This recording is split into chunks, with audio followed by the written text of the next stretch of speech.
네, 안녕하십니까. 김준일 부총재보입니다. 우선 통화신용정책 보고서의 발간 취지에 대해서 말씀을 드리겠습니다. 근본 통화신용정책 보고서에는 금년 1월부터 8월까지 기간 중 국내외 경제 금융 동향, 한국은행이 수행한 통화신용정책의 내용, 그리고 향후 정책 방향 등을 정리해서 국회에 제출하고 이를 일반에게도 공표함으로써 통화신용 정책에 대한 국민의 이해를 높이고 정책의 투명성과 유효성이 제고되도록 하였습니다. 그럼 근본 보고서의 주요 특징을 간략히 설명드리도록 하겠습니다.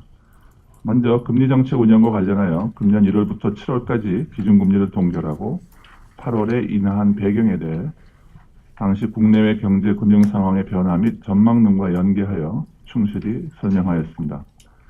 여타 통화신용정책 수행과 관련하여서는 금융중개지원대출 한도 증액, 공개시장 조작제도 개선 등의 배경과 주요 내용을 기술하였습니다.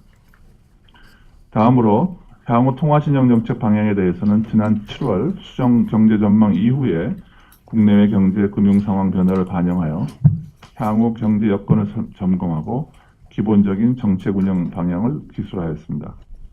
이와 함께 대상기간 중 통화정책 여건 관련 주요 이슈로 글로벌 저인플레이션의 배경, 은행 여수신 금리차 축소 배경, 가계대출 동향의 특징 및 평가 등을 선정하여 참고를 통해 분석 내용을 수록하였습니다.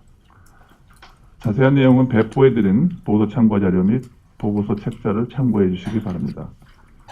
추가적으로 궁금하신 사항이 있으시면 질문해 주시기 바랍니다. 저희가 주어진 시간 내에서 성실히 답변 드리도록 하겠습니다. 감사합니다. 질문하실 분들은 마이크 앞으로 나오셔서 질문하시기 바랍니다. 질문하실 때 소속과 성명을 밝혀주시기 바랍니다.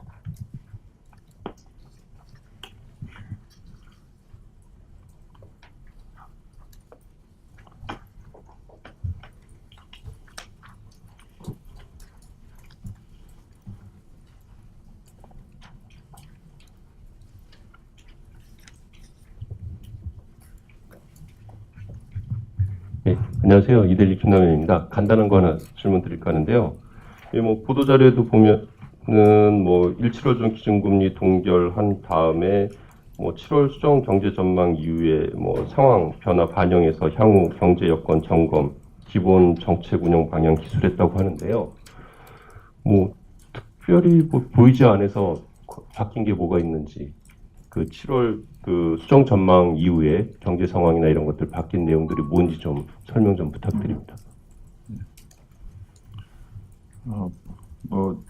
지난번 그 8월 금리 인하 시에 그 총재께서 기자회견 충분히 말씀을 하셨습니다만, 우선 7월 전망 수정 전망 자체가 저희 4월 전망에 비해서 성장이 조금 하향 조정됐고요. 물가도 하향 조정이 됐습니다. 이미 그 7월 전망을 발표하는 그 과정에서 이제 우리 경제에 변화된 그 상황에 대한 인식은 있었고요. 다만 이제 7월 달에 그 시장에 저희가 금리 정책을 하기 위해서는 시장의 기대가 또 어떻게 형성되어 있나 하는 것도 중요합니다. 그래서 7월 그 금통이 끝나고 총재 기자회견 시에 일종의 그 수정 전망에 기초해서 향후 정책 방향에 대한 그 시그널링을 많이 드렸고, 7월 달에는 시장의 기대가 그렇게 아직 인하에 대한 충분한 기대가 형성돼 있지 않았기 때문에 저희가 먼저 시그널링을 드리고, 그리고 시장의 충격을 피하기 위해서 8월 달에 인하를 한 것으로 그렇게 이해하시면 될 것 같습니다. 상황 변화는 사실은 7월 수정 전망 이후의 상황 변화라기보다는 7월 전망에 이미 그 경기 흐름의 변화가 상당 부분 반영이 됐고, 그거에 대한 대응 조치로서 8월에 금리를 인하했다, 이렇게 생각하시는 게 좋을 것 같습니다.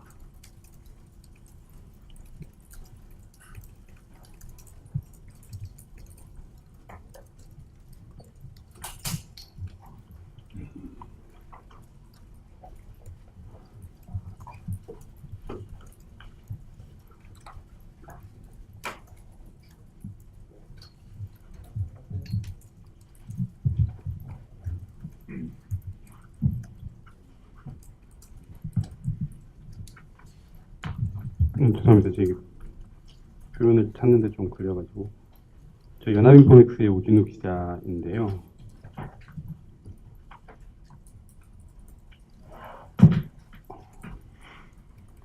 여기 보면 그 향후 통과 실용정책 운영 방향에서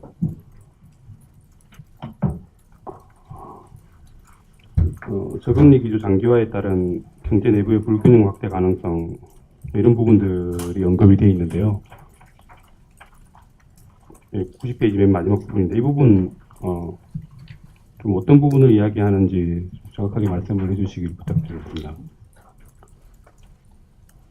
지금 저금리 기조가 그 장기화되면서 부작용이 좀 나타나고 있다고 보시는지도 좀 추가로 설명 부탁드리겠습니다.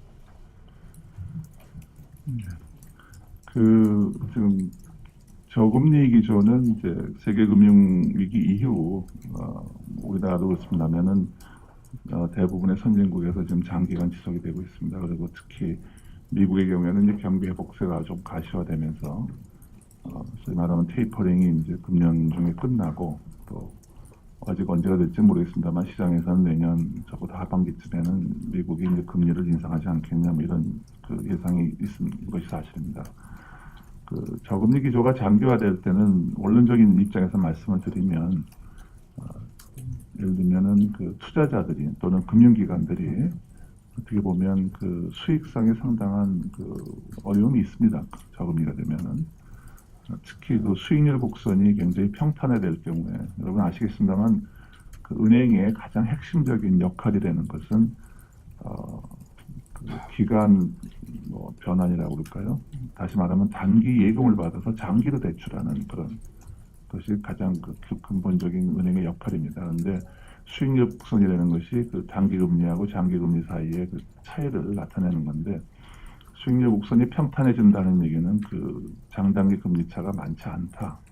그렇다면 은행들은 그 단기 예금을 받아서 장기로 대출하는 과정에서 상당한 리스크를 지지만 그 외에 또 그 리스크를 합당한 그런 수익률을 얻기가 어려워집니다. 그 저금리가 장기가 된다는 것은 이제 그런 수익성의 문제가 발생하면서 금융기관들이 또는 투자자들이 지나치게 그 위험을 감수하려는 노력이 그런 경향이 생기게 됩니다. 다시 말하면 그 레버리지라고 그러는데 그런 그 차입을 통해서 기업도 마찬가지요. 또 차입을 통해서 그 뭐 새로운 사업을 시작한다든가 또 투자자들은 그 자금을 빌려서 또 자산에 투자를 하고 또 어떤 금융자산도 안전한 것보다는 수익률이 좀 높은 중위험, 중수익률 또는 고위험, 고수익률 이런 데 대한 투자를 늘릴 유인이 생기게 됩니다. 그래서 이 저금리가 너무 장기화될 경우에는 이제 금융 안정 측면에서 그런 리스크 테이킹하는 위험이 생기게 된다. 이런 것이 이제 일반적인 얘기고요. 지금 사실은 BIS의 지난 6월에 발표된 BIS의 그 연차 보고서에서도 주요 내용이 그런 것입니다. 이 장기간 저금리가 지속이 되고 있고 또 금융시장의 그 변동성이 아마 그 한 2000년대 이후를 따져보면 아마 역대 최저 수준에 가 있습니다. 그렇기 때문에 시장이 별로 앞으로 큰 그 변동이 없을 거라. 그다음에 금리는 저금리가 지속될 것이다. 이런 상황이 그런 인식이 된다면 투자자들은 이제 그 자금을 차입을 해서 좀 고위험 자산에 투자하려는 그런 요인이 생기게 됩니다. 그래서 그런 거에 대한 그 경고를 많이 했습니다. 그러나 이제 현재까지 뭐 제 개인적인 의견입니다만 그 가장 걱정해야 되는 거는 예를 들면 금융시장 전반에 걸쳐서 그런 그 위험 선호가 굉장히 강화되는 다시 말하면 이제 저금리나 이런 기조 하에서 어떤 수익을 높이기 위해서 지나친 그 위험 감수하는 행위들이 금융 부문 전반에 걸쳐 나타난다 그러면 상당히 저희가 우려를 해야 되지만 현재까지 나타난 여러 가지 지표나 이런 걸 봤을 때는 그런 성향이 선진국의 경우에도 아직은 전반적으로 나타나는 건 아니고 일부 시장에는 좀 국한돼서 나타나고 있습니다. 예를 들면 미국 같은 경우에 그 정크 본드라고 하나요? 또는 그 고수익 채권 이런 거에 대한 투자가 상당히 많이 늘어나고 있습니다. 그러나 그것도 어떻게 보면 큰 그림에서 보면 아주 크게 전반적인 뭐 은행, 증권, 뭐 투신사, 뭐 예를 들면 이런 쪽으로 헤지 펀드 뭐 다 이렇게 전반적으로 퍼진 현황은 아니고 일부 국한돼서 나타나는 그런 국지적 현상입니다. 그래서 우리나라의 경우에도 사실 어떻게 보면 이렇게 위험을 감수하려는 그런 행위가 전반적으로 퍼지게 되면 나타날 수 있는 제일 큰 경제 지표, 금융 지표상의 변화는 소위 말하면 스프레드나 리스크 프리미엄이 굉장히 작아집니다. 왜냐하면 많은 사람들이 예를 들면 뭐 고수익 채권에 대한 수요가 많아지면 고수익 채권의 위험 가상금리가 낮아지게 되어 있습니다. 근데 아직 그런 현상은 우리나라에서 발견되지 않고 있다. 예를 들면 회사채 시장을 보면은 오히려 우량 회사채에 대해서는 좀 많은 투자가 이루어지고 있지만 이 신용 등급에 따른 차별화 현상은 계속 지속되고 있거든요. 그런 면을 봤을 때는 아직 그런 저금리에 따른 지나친 그런 위험 감수 행위 이런 것들은 아직은 저희가 뚜렷한 그런 거를 발견하지 못하고 있습니다만, 그러나 원론적 항상 그럴 가능성이 완전히 배제하기는 어렵고요. 그래서 저희가 모니터링을 열심히 하고 있습니다. 혹시 다른 말씀하실 거 있으세요? 네. 이상입니다.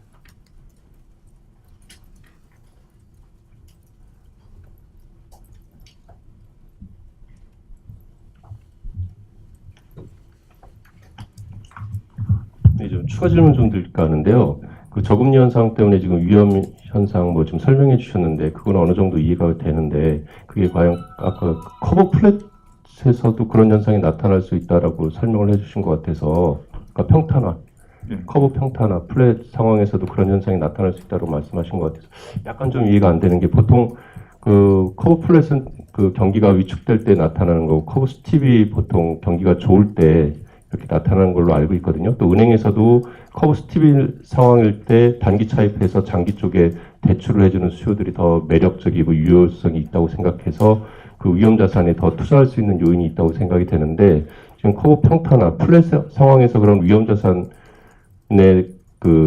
더 투자를 한다라고 하는 건 좀 이해가 안 돼서 그게 과연 맞는 건지 일단 좀 보충 설명 부탁드리고요.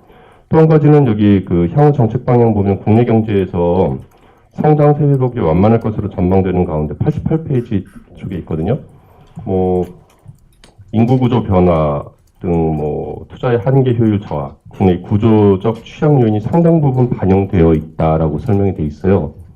이건 뭐 최근에 총재님 말씀하시는 구조조정 강조 뭐 이런 내용들 의미하는 건지 추가 인하 효과보다는 오히려 구조조정이나 이런 부분을 더 노력해 나가자는 그런 의미인지 좀 설명 좀 부탁드립니다. 그리고 90페이지에 보면 통화 신용정책 유효성 제고를 위해서 단기 금융시장 금리 적정이 반영되는지 모니터링 필요시 대응 방안 금융당국하고 강구하겠다 이렇게 써 있는데요. 뭐 지난번에 CD 금리 관련해서도 한국은행이 금융당국이나 뭐 저희 협회, 증권협회인가요? 금융협회 뭐 이렇게 좀 모아놓고 또 얘기도 했었고 뭐 공문도 발송하는 일도 있었었는데 이런 내용들에 대한 건지 좀 궁금하고요. 그다음에 금융중개 지원 대출 실효성 제고 실효성 제고에 나갈 방침이 다 돼 있는데 이건 뭐 어떤 식으로 하신다는 건지 좀 궁금합니다. 네. 차례 말씀을 드리겠습니다. 우선 이일드 커브 수익률 곡선이 평탄화됐을 때 이제 오히려 위험 자산에 투자가 는다는 거에 좀 이해를 하시 어렵다 이렇게 말씀하셨는데, 물론 이제 수익률 곡선에 기울게 영향을 주는 요인은 굉장히 많습니다. 그러니까 지금 말씀하신 대로 향후 경제에 대한 예상이 경제가 별로 안 좋을 때 이제 수익률 곡선이 좀 평탄화되는 경향이 있고요. 그건 어떻게 보면 시장에서 이제 기대가 향후 실물 경제가 좀 둔화가 되고 성장이 떨어지게 되면 그거에 따라서 장기 금리가 하락하게 되는 그런 현상입니다. 그러나 제가 말씀드린 위험을 감수하려는 뜻은 뭐냐면 이 수익률 곡선을 말씀드린 거는 이제 수익률 곡선이 평탄해지면 금융기관의 수익성이 그만큼 떨어진다는 얘기고요. 여기서 위험을 감수하는 지나친 위험 감수 행위라는 것은 수익률 곡선은 사실은 무위험 금리 간의 관계입니다. 그러니까 거기 수익률 곡선의 각 부분에 있는 금리들은 소위 말하면 이제 국고채나 통환채 또는 이런 그 위험이 없는 그런 그 채권 자산들의 금리를 연결한 것이고, 이제 회사채 금리 같은 것은 그런 그 수익률에다가 에서 나타나는 금리에 추가적으로 가상금리를 붙이기 때문에 이제 투자자 입장에서는 국고채를 사느냐 아니면 회사채를 사느냐 이런 그런 의사결정이 되겠습니다. 그래서 이럴 경우에 국고채는 사더라도 별로 수익이 안 나기 때문에 오히려 그 리스크 프리미엄이 붙어 있는 그런 회사채, 어떻게 보면 그 투자자 입장에서 보면 리스크를 더 많이 지겠다는 그런 뜻으로 말씀을 드린 거니까, 일드 커브가 플랫하다는 거는 이제 그 투자자들이나 금융기관의 수익성 기반이 좀 나빠질 수 있다는 얘기고, 그렇기 때문에 수익률 곡선에서 벗어나서 그 높은 리스크 프리미엄이 붙어 있는 그런 고위험 또는 중위험 자산을 더 구매하려는 그런 요인이 생긴다, 이런 뜻으로 이해하시면 될 것 같습니다. 성장세 둔화가 여러 가지 그 인구 구조나 여러 가지 구조적 요인에 의해서 영향받고 있다는 것은 물론 총재님 말씀하신 그런 구조조정에 대한 필요성도 저희가 여기 일부 내부적으로 반영을 했다고 하겠습니다. 실제로 여러분 이런 얘기 많이 들으셨는지 모르지만 이제 세계금융위기가 나고 나서 지금은 6년째 지금 세계 경제가 이렇게 그 전반적으로 성장이 둔화되고 아주 회복이 상당히 느립니다. 근데 회복이 이게 평상시에 뭐 통상적인 그런 불황 또는 경기 호황, 불황 이런 그런 경기 변동 사이클에 비해서 지금 이 경기 둔화가 상당히 길게 가고 있습니다. 그 이유가 많은 여러 가지 이유가 있겠습니다만 그 중에 많은 그 회자되는 이유는 이제 소위 말하면 금융기관이나 기업들의 여러분 들으셨는지 모르지만 소위 대차 대조표 불황이 되는 게 있습니다. 그 은행들이 예를 들면 그 위기가 발생하는 과정에서 상당한 손실을 입고 그로 인해서 자본 기반이 취약해지고, 그렇게 되면 금리가 떨어져도 은행들이 대출을 하거나 또는 기업이 또 대출을 받아서 투자를 하려는 요인이 작아지게 됩니다. 먼저 자기네 그 금융 재정적인 그런 건전성을 회복을 일단 하는 것이 중요하기 때문에 그 과정에서 실물 투자나 소비들이 많이 위축이 되고 그런 게 있습니다. 그래서 약간 구조적인 요인으로 인해서 성장이 둔화되는 또는 성장 회복을 방해하는 그런 구조적 요인이 있다면 금리 정책의 효과가 저희가 없다는 것은 아니지만 정상적인 통상적인 경우에 비해서 효과가 작을 수 있기 때문에 오히려 금리 정책이나 또는 재정 정책의 효과를 좀 극대화시키기 위해서라도 구조조정을 통해서 이런 그 구조적인 요인을 제거하는 것이 필요하다, 또는 그 구조적인 성장 그 둔화 요인들을 적어도 완화하거나 또는 제거하는 것이 거시경제 정책을 운영하는 데도 큰 도움이 되고, 또 그것이 어떻게 보면은 가장 그 전공법이다, 이렇게 말씀을 드리겠습니다. 또 하나는 단기 금융 시장에서 이제 기준금리 변화가 제대로 시장금리의 단기 금융 시장에서 반영되도록 하는데, 이제 CD 금리 경우는 조금 예외적인 경우입니다. 그러니까 저희가 만약 시장 안정 조치나 뭐 이렇게 말씀드린 거는 만일 저희가 늘 하고 있는 것입니다. 늘 하고, 예를 들면 대표적인 게 콜 시장에서 저희가 기준금리를 정하고 나면 그다음에 저희들이 하는 일은 그 가장 시장의 그 이길물 하루짜리 콜 금리가 우리가 정한 그 기준금리에 아주 근접해서 움직이도록 어떻게 보면 온고잉 베이시스로 저희가 시장을 보고 필요하면 유동성을 집어넣고 또 필요하면 유동성을 빼고, 그래서 하는 것은 늘 하는 것인데, CD 금리의 경우에는 이제 여러분 아시겠지만 CD 금리가 상당히 경직적입니다. 왜냐하면 CD 금리를 일부 증권사나 또 몇 개 코트하는 기관들이 있는데 그 호가를 저희가 모아서 이제 CD 금리를 정하는데 이 기준금리가 상당히 내려갔음에도 불구하고 예를 들면 CD 금리가 전혀 움직이지 않고 있었습니다. 근데 그거는 시장에서 거래가 거의 없기 때문에 CD 금리가 어떻게 보면 아직도 호가에 주로 의존해서 결정이 되기 때문에 호가를 제시하는 기관들에 대해서 어떻게 보면 그거는 좀 시장의 어떤 원리하고 좀 어긋나는 그런 것이 있기 때문에 저희가 부탁을 드렸습니다. 그래서 그분들하고 얘기를 해서 예를 들면 다시 말하면 다른 단기 금리가 다 떨어져 있는데 CD 금리가 떨어져 있지 않다는 것은 그런 시장의 어떤 원리에 맞지 않고 또 호가에 좀 문제가 있는 거 아니냐. 그래서 그런 거에 대해서는 저희가 그분들한테 좀 서로 상의를 하고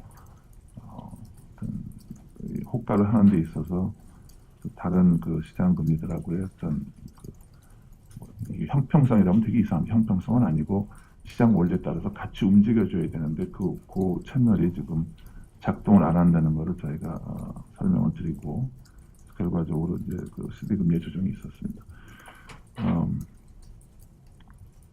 금융중개 지원 대출의 실효성을 증가시키는 것은 이제 여러분 아시겠지만 금융지원 대출은 어떤 우리 경제에서 조금 금융 서비스에 대한 접근이 어려운 그런 중소기업들 또는 영세 자영업자 또 그다음에 기업 중에 업력이 짧은 기술형 그런 벤처라고 할까요? 창업 기업들 이제 이분들은 신용 등급이 낮거나 아니면 비즈니스에 대한 역사가 짧기 때문에 어떻게 보면 이제 금융기관에서 대출을 하기가 쉽지는 않습니다.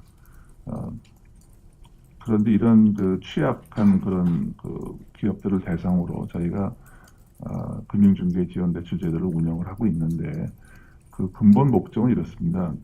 통화정책이 파급되는 경로가 저희가 조정하는 거는 7월 RP 금리지만 이제 기준금리를 조정하면 굉장히 초단기 금리입니다.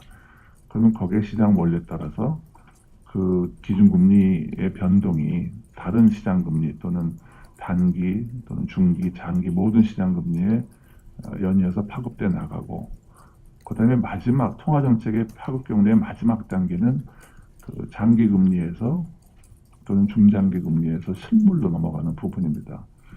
그것이 대출로 이어져서 대출이 이어지는 이유는 이제 기업들이 금리가 낮아지면서 추가로 투자를 늘릴 유인이 생기고 그 투자를 하게 되면 그 과정에서 이제 펀딩을 하게 되고 그 과정에서 이제 은행에서 돈을 빌린다든가 아니면 회사채를 발행해서 돈을 조달하게 되는. 근데 이제 문제는 이 자금중개 지원 대출은 마지막 부분입니다. 그러니까 장기금리, 중장기금리에서 실물로 넘어가는 그 부분에 여러 가지 이유 때문에 이제 과거에 비해서는 그 채널이 좀 작동을 좀 덜 효율적으로 하고 있다.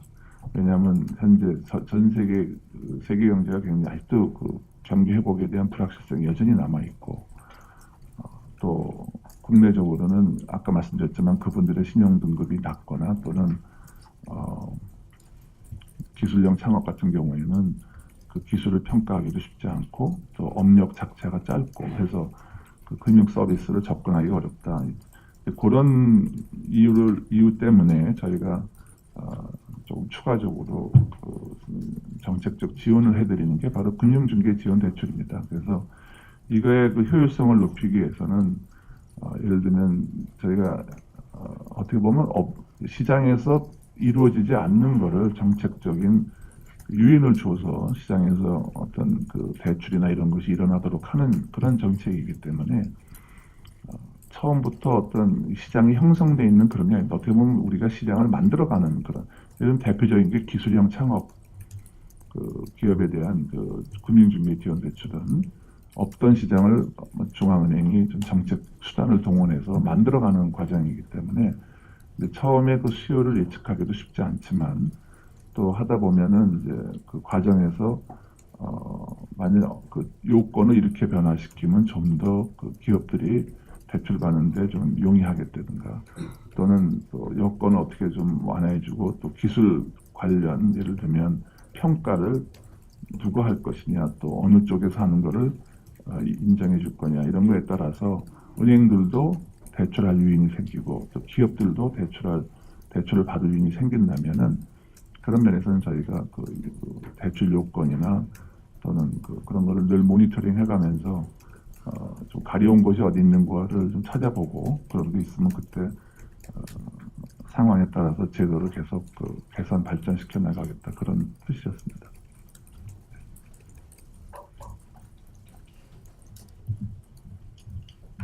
가계부채 여쭤보고 싶은데요. 연합뉴스 박초롱입니다. 항상 평가를 하실 때 보면 단기간 내 부실화 가능성이 크지 않은 것으로 평가한다는 말씀을 여러 차례 하시는데 그럼 중장기적으로는 어떤 건지 궁금합니다. 네. 분명히 말씀드리지만 이제 가계부채를 보는 시각에 있어서 가장 중요한 것은 소득 대비 가계부채 비율입니다. 또는 재산이라고 할까요? 웰스 대비. 그러니까 예를 들면 내가 소득도 있고 또 금융자산도 있다 그러면 가계부채를 갚는 데 필요하다면 금융자산을 팔아서 다시 부채를 갚을 수도 있기 때문에 여러 가지 다양한 그런 지표가 사용되지만 어떻게 보면 가장 널리 통용되는 것은 이제 가계부채 대비 소득 대비 가계부채 비율입니다. 그러니까 아주 간단한 예를 들면 연봉 5천만 원인 사람이 부채가 2천만 원이 있으면 있는 거하고 연봉 1억인 사람이 부채가 3천만 원 있는 거하고 어느 쪽이 더 안전하냐 따져보면 소득 대비 비율로 보면 5천만 원 연봉인 사람은 40%고 1억인 사람은 30%입니다. 어떻게 보면 1억을 가진 사람이 절대 부채 양은 많지만 소득이 또 그만큼 많기 때문에 빌린 돈을 정상적으로 갚고 하는 데 있어서의 안정성이라 그러면 이제 어떻게 보면 부채 비율이 낮은 쪽이 더 안전하다 이렇게 생각할 수 있겠습니다. 그럼 가계부채가 문제가 만약 불거진다면 어떤 일이 벌어질 것인가? 어떤 이유 때문에 불거질 수 있나? 아주 간단하게 말씀은 두 가지 경우입니다. 하나는 소득은 잘 안 늘어나는데 가계부채가 급격히 늘어나서 이 비율이 많이 높아집니다. 또 다른 거는 가계부채 금액 자체는 예년 수준으로 늘어나는데 소득이 많이 증가율이 많이 떨어져서 그래도 비율이 올라갑니다. 그러니까 분자가 늘거나 아니면 분모가 줄거나 둘 중에 하나입니다. 또는 둘 다 늘지만 늘어난 속도에 따라서 가계부채 비율이 많이 변화하는데 단기적으로 큰 문제가 없다는 얘기는 어떤 적어도 현재 수준이나 지금 진행되는 상황을 봤을 때 단기적으로 어떤 굉장히 큰 충격이 오지 않는 한 가계부채 문제가 크게 벌어질 일은 없다는 얘기고 중장기적으로는 가계부채 문제는 항상 어떻게 보면 지금 금융안정 측면이라면서 보면 가장 제1순위의 경계 대상입니다. 그거는 뭐 틀림없는 사실이고요. 그러면 중장기적으로는 어떤 일이 아까 말씀드린 중장기적으로 이 가계부채 비율을 결정하는 가장 큰 요인은 결국 소득 증가를 얼마나 우리가 가져올 수 있느냐. 그래서 중장기적으로는 경기 회복을 하는 것이 또 우리의 성장을 높이는 것이 가계부채 문제를 안정시키고 또 이 가계부채에 따른 그런 우리 시스템적 위기, 시스템적 위험을 좀 우리 적정 수준에서 관리해 나가는 데 가장 관건이라고 생각합니다.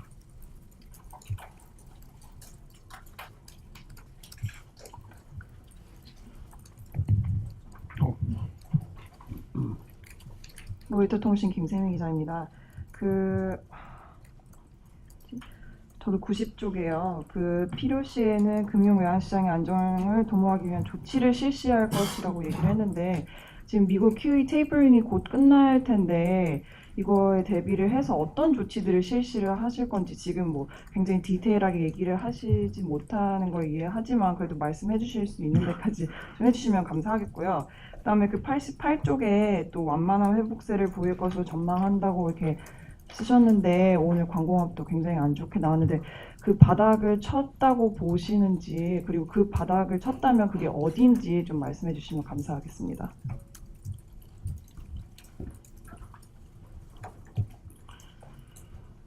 그 시장 안정 조치라는 거는 하느니 필요하다면 시장에 개입을 해서 이제 뭐 금리가 급등한다든가 또는 뭐 환율이 급등하거나 급락한다든가 어떤 단기적으로 변동성이 급등하는 거를 저희가 관리하겠다는 뜻입니다. 그래서 예를 들면 미국의 금리 인상이 뭐 내년에 시장에서 많이 이제 시작될 거라고 예상을 하고 있습니다만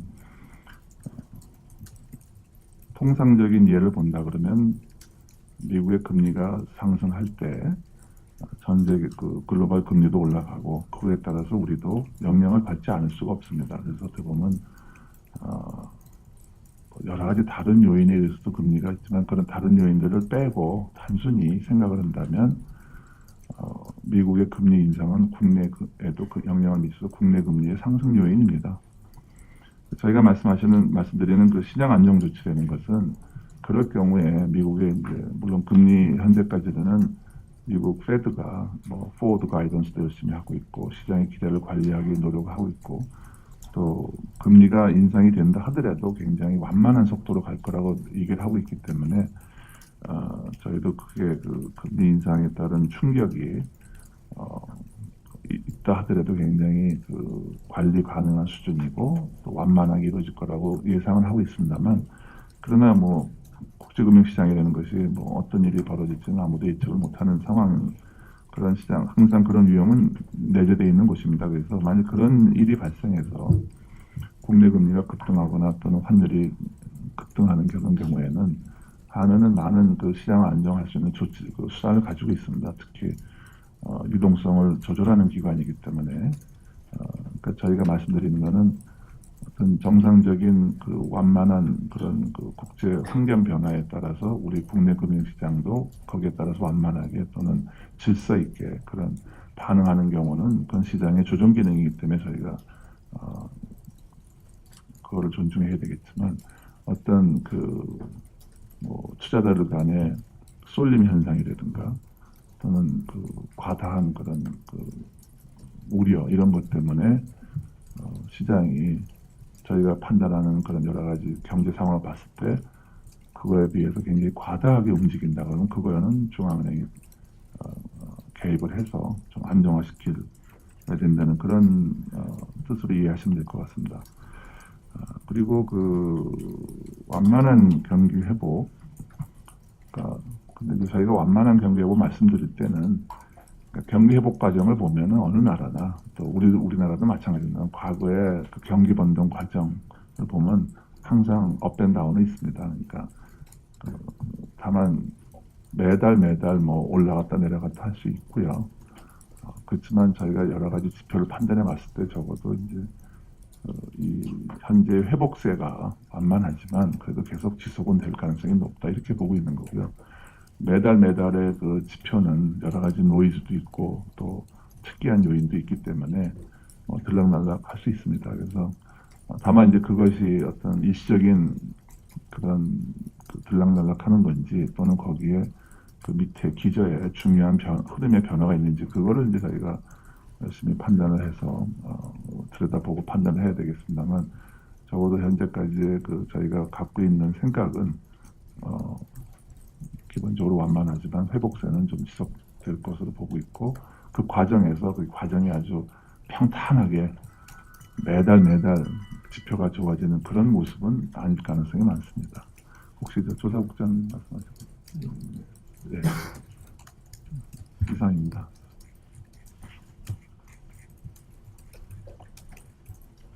더 이상 질문 하실 분 없으십니까? 추가 질문이 없으면 아까 죄송한데 장기 저금리 관련해서 금융시장에 대한 생각이나 판단을 좀 말씀을 해주셨는데 여기 보면 경제 내부의 불균형 그다음에 저소득 가계 및 한계 기업의 취약 부분 리스크 이런 부분들도 다 같이 언급을 해놓으셨는데요. 이런 부분들에 대한 판단은 좀 어떠신지 지금 저금리 기조가 꽤 길어지면서 좀 그 리스크가 나타나고 있다고 생각하시는지 아니면 그냥 가능성만 언급해 놓으신 건지 좀 설명을 부탁드리겠습니다. 그리고 그 물가 관련해서 지난번에 총재님도 기존의 물가 목표가 조금 과도했다라는 말씀을 하신 걸로 기억을 하는데 하느니 이런 공식적인 문서나 이런 데서 계속 물가 목표 범위 내에서 유지되도록 통화신용정책을 운영하겠다라는 표현을 고집하는 이유는 좀 어떤 건지 기존의 물가 목표를 맞추기 위한 통화정책을 계속 하시겠다는 이야기인지 아니면 그냥 뭐 그 기대 인플레나 이런 부분들을 위주로 관리를 하겠다는 그런 원론적인 말씀인 건지 좀 한번 설명 부탁드리겠습니다. 그 경제 내부의 불균형 확대하고 그 저소득 가계 뭐 어떤 한계기업 취약분만 이것은 이제 어느 나라 어느 경제나 내부적으로 다 문제는 가지고 있습니다. 뭐 부분적이건 또는 그게 많은 부문에 걸쳐 있던 어떤 그 불균형 문제는 항상 있는 거고요. 또 그 한계 기업 문제도 항상 있습니다. 이제 다만 이런 기업들이 이제 사실은 시장의 조정 기능을 통해서 시장에서 다 이제 어떻게 보면 자연스럽게 소위 말하면 상시적인 구조 조정이 일어나야 되는데 또 그게 그 과정이 그렇게 순탄치 않을 수도 있고요. 또 그런 구조조정이 일어나는 과정에서 만일 시장에 그것이 어떤 충격을 줄 만한 그런 사건이 있다. 그런 거에 대한 그 염려는 저희는 늘 하고 있습니다. 그래서 저희가 매일매일 시장을 모니터링하고 또 하는 이유도 이런 그 시장에서 일어나는 다양한 형태의 구조조정 과정에서 그것이 그 어떤 충격을 줄 수 있지 않을까 하는 염려 때문에 늘 모니터링을 하고 있고 그거에 대해서 저희가 필요하다면 상응하는 조치를 통해서 시장을 안정시킬 수 있는 그런 준비는 하고 있다는 의미로 받아들여 주시면 고맙겠고요. 물가 목표 문제는 이렇게 말씀을 드려야 될 것 같습니다. 그러니까 물가 목표제에서 궁극적으로 관리를 하는 것은 그러니까 물론 인플레 물가를 관리하는 거지만 그 이면에는 사실은 그 물가 기대를 관리하는 겁니다. 중앙은행이. 그래서 저희가 지금 물가 목표는 저희가 어떻게 보면 중앙은행이 대외적으로 공표도 하고 정부하고 다 협의를 해서 정한 거지만 어떻게 보면 국민과의 약속일 수도 있고 그러니까 이제 목표를 지키려고 노력한다는 것은 중앙은행으로서는 당연한 겁니다. 저희가 물가 목표제를 운영하고 있는 한 근데 이제 문제는 뭐냐면 거기에도 여러 가지 때로는 상황에 따라서는 저희가 좀 어려움을 직면하는 경우도 많습니다. 예를 들면 대표적인 게 이제 중앙은행은 어떻게 보면 우리나라 한 경제의 총수요 측면을 관리하는 그런 기관인데 물가가 총수요하고 관계없이 목표를 벗어나서 크게 오르거나 떨어진다면 그때 그 목표를 다시 물가 목표로 끌어올리기 위해서 정책을 한다 그러면 그거에 따른 또 비용도 상당히 있습니다. 그래서 어떻게 보면 너무 일방적으로 목표에 집착하는 것도 아니지만 또 목표에서 너무 벗어나는 거를 그냥 방기해도 되는 건 좋지 않다고 생각합니다. 그래서 그 사이에 중앙은행은 항상 그런 그 트레이드오프 상에서 고민하는 건데 지금 걱정하시는 거는 이제 좀 아까 말씀했지만 궁극적으로 물가 안정 목표제에서 중앙은행이 궁극적으로 관리해야 되는 거는 물가에 대한 기대입니다. 그것이 그 많은 경제 주체들의 행위를 결정하는 가장 중요한 요인이고, 근데 이제 물가에 대한 기대를 관리하는 방법 중에 하나가 물가 목표제입니다. 그러니까 또 목표를 정하고 실제 물가를 그 목표에 근접하게 유지를 하고 하면서 이제 국민들의 물가에 대한 기대가 그 목표 근처에서 형성되도록 하는, 그래서 어떻게 보면 많은 학자들은 이제까지 나온 것 중에 가장 효율적인 방법이다 이렇게 얘기를 하십니다만 물가 안정 현재는 저희가 기대 물가 수준을 보면은 저희가 원래 했던 그런 2.5에서 3.5% 그 범위 내에 상당히 잘 안착이 돼 있습니다. 또 그리고 실제로 물가가 이제 현재 실제 물가 그 상승률은 우리 목표 범위를 좀 벗어나 있습니다. 그 하한도 벗어나 있는데 그것도 2개월 정도 계속 벗어나 있는데 그거에 대한 한은은 그거에 대해서는 걱정을 많이 합니다. 걱정을 많이 하는 이유는 어떻게 보면 그 경제 전체 수요 측면을 보면은 어떻게 보면 수요 측면을 더 잘 반영하는 거는 이제 코어 인플레입니다. 코어 인플레는 지금 한 2.4% 정도 수준에 가 있기 때문에 뭐 그 목표 범위 내에 완전히 들어와 있지는 않지만 또 이것이 지금 과거 그 수개월간의 그 추세를 보면 조금씩 상승해가는 다시금 목표 범위 내로 회귀하는 그런 모습입니다. 그래서 어떻게 보면 중앙은행이 보다 잘 컨트롤할 수 있는 그런 그 코어 인플레는 목표 범위 내에 상당히 근접해 있는 상황인데 헤드라인 전체 그 소비자 물가 상승률은 지금 1%대 중반에서 지금 계속 횡보하는 그런 상황입니다. 그런데 여러분들 뭐 총리님도 말씀하셨고 그동안 많은 보도 자료를 통해서 나갔습니다만 그 물가가 그렇게 낮은 이유 중에 대표적인 게 중앙은행이 그 제어할 수 없는 그런 그 소위 말하는 공급 측면의 요인들이 많습니다. 뭐 국제 유가라든가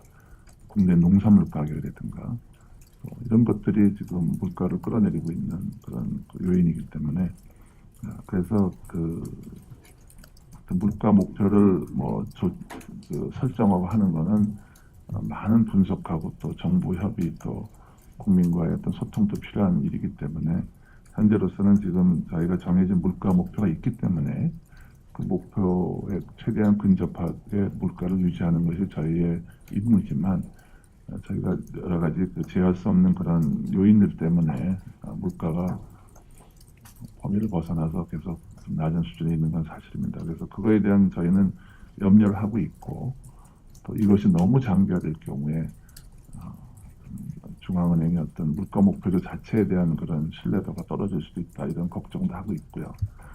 그럼에도 불구하고 다만 그 경기 전반을 봤을 때는 아까 말씀드린 코어 인플레로 대변되는 어떤 수요 측면의 물가 압력은 점진적으로 지금 목표를 향해서 많이 개선되고 있다 이렇게 말씀드리겠습니다. 국민일보 김재중 기자입니다. 두 가지 질문 드리겠습니다.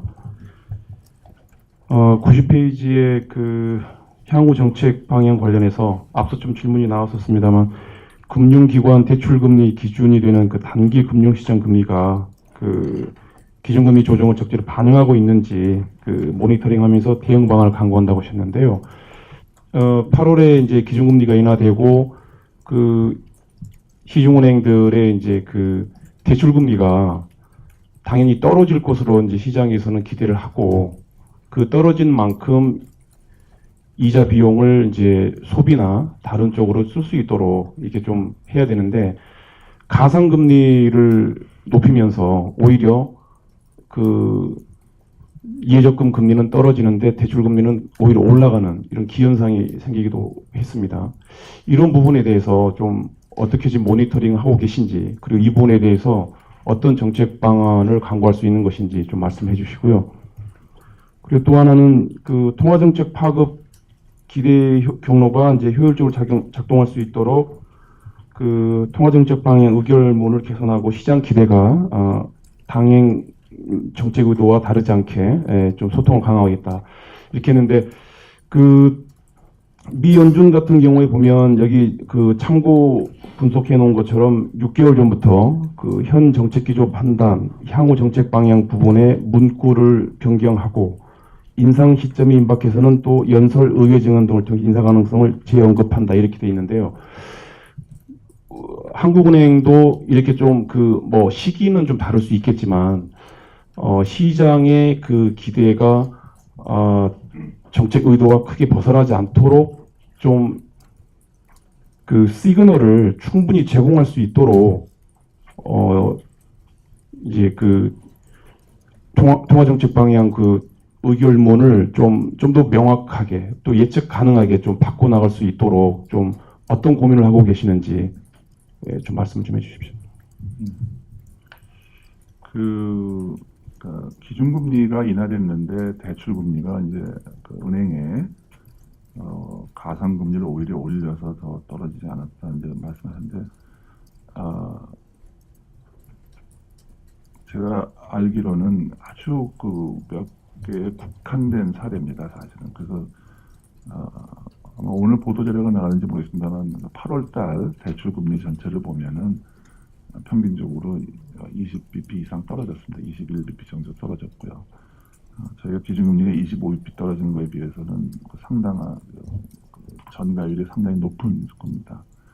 근데 일부 이제 그 아까 말씀하신 그 대출 금리가 좀 상승한 그런 경우가 있었습니다. 근데 그거는 저희가 좀 확인해 본 결과는 이제 그 전에 그 주택담보대출 관련 건 관련해서 금리가 좀 올라간 것이 있었는데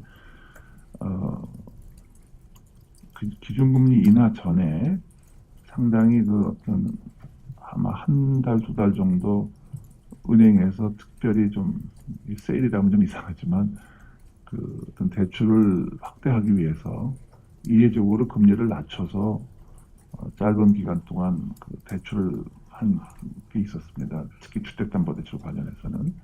근데 그것이 어떻게 보면 이제 다시 그 백화점으로 말하면 세일 기간이 끝나서 조금 이제 다시 어떻게 보면 원위치했다라고 이렇게 보시는 것이 오히려 맞지 않나 생각을 하고요. 그러나 은행 전체의 그 평균적인 대출 금리는 8월달에 제가 숫자가 정확한지 모르겠습니다. 21bp가 떨어졌습니다. 그래서 저희로서는 그 큰 그림에 있어서는 적어도 기준금리 인하 효과가 은행의 대출 금리에 상당히 효과적으로 잘 반영이 되고 있다 이렇게 말씀을 드리겠고요.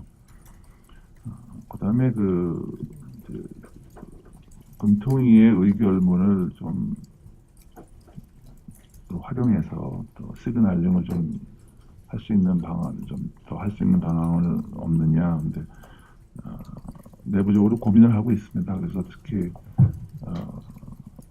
총재께서 그동안 소통을 많이 강조하셨기 때문에 그리고 아마 제가 뭐 정확히 말씀드릴 입장은 아닙니다만 어떻게 보면 이제 금통위 위원들께서도 내부적으로 어떤 이런 그 소통 강화 방안, 또 미국식으로 좀 어떤 일정 시차를 두고 사전적으로 어떤 그 금통위의 그 어떤 판단과 그거를 시장하고 소통할 수 있는 그런 방안이 무엇이 있겠느냐 의결문을 이제 어떤 좀 바꿔보는 것도 있고요.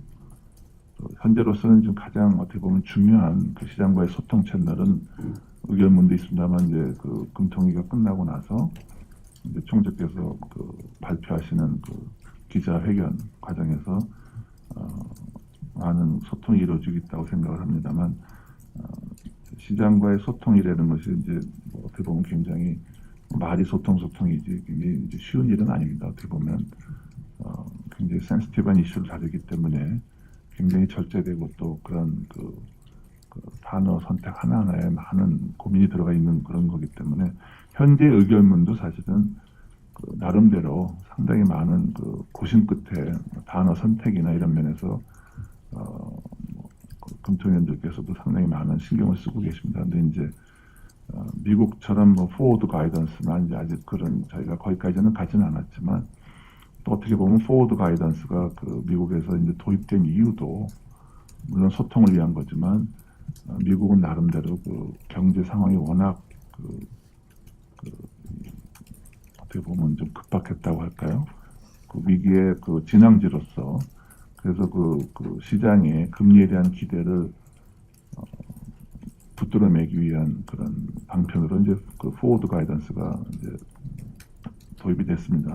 그 이유는 이제 어떻게 보면 이제 그 중앙은행이 시장하고 소통을 하거나 또는 중앙은행의 그 판단을 시장한테 보내는 가장 큰 소통 수단은 사실은 금리 그 자체입니다.